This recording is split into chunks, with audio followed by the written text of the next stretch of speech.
In today's dish, you don't have to wait until Sunday to make a really special home-cooked meal. Today, Chef Jon-Paul is showing us how to make roast pork with orange glace tonight for dinner. What does that mean?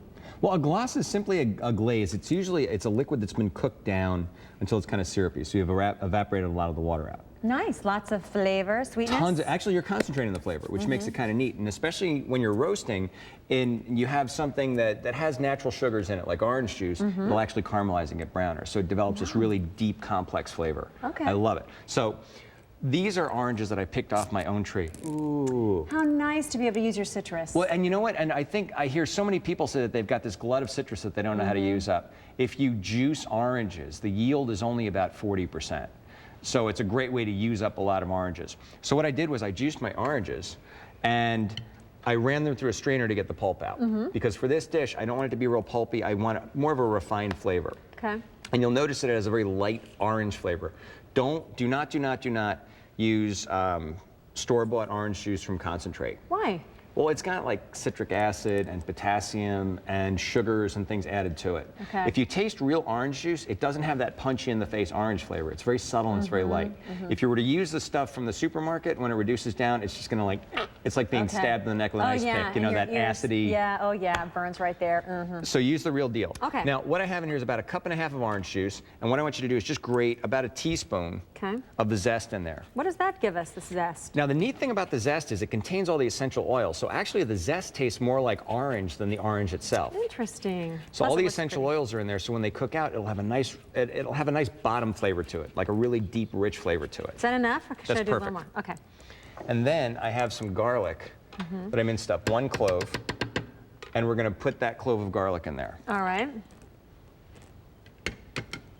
I'm using my finger, sorry.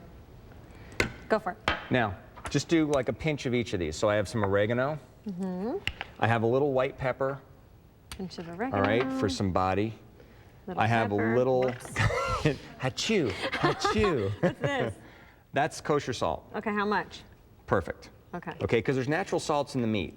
Now the other thing that I look for, it just naturally has its own salt. Like you have sodium in you.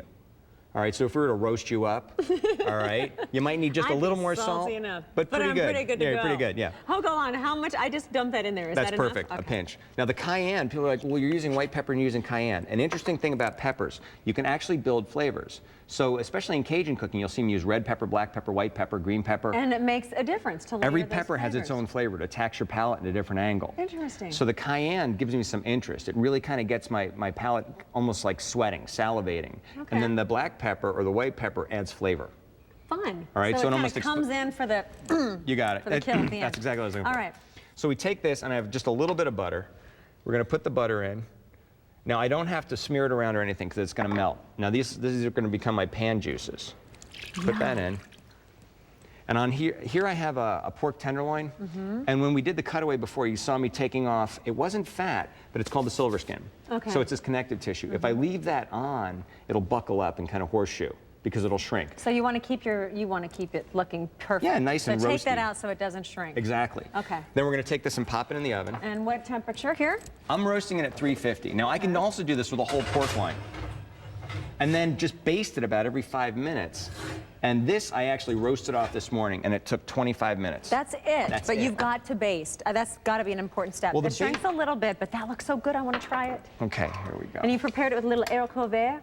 Actually, I'm using a sugar snap pea. Oh, you know me. I'm just trying to be impressive because I was with Jeffrey for a few minutes. So now, I can cook this medium rare. Yes. But I cook this a little well just because generally people like it well.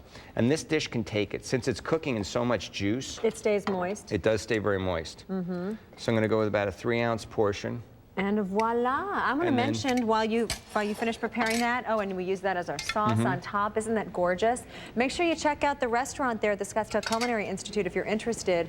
Reservations, it's Le Cole. That's the phone number right there. Jon-Paul, as always, thank you so much. I'll try that right after this quick Smart Shopper piece. Okay. Right on. Thank you so much. Well, as things heat up outside, there is no better